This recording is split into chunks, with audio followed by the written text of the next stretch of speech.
भाई साहब, मी just police station मधून बाहेर आलेले आहे. मी तुम्हाला सांगते, मला असं वाटत होतं की या जगात फक्त मी एकटीच एवढी भोळी आहे, एवढी बिचारी आहे, एवढी वेडी आहे, जिला काही कळत नाही.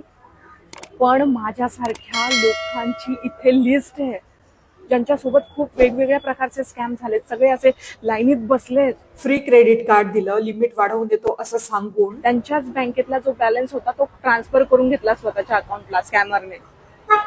आणि दुसरं, जुनी 5 रुपयाची नोट द्या, 2 रुपयाची नोट द्या, तुम्हाला 2.5 लाख देतो, 2 लाख देतो, असं करून त्यांच्याच अकाउंट मधला बॅलन्स काढून घेतलाय.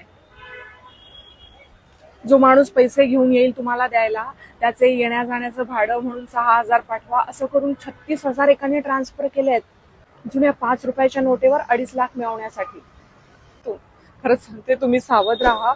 खूप वेगवेगळ्या प्रकारचे स्कॅम चालू आहेत. एपीके फाईल डाउनलोड करून पण बरेच लोकांचे पैसे काढले जात आहेत.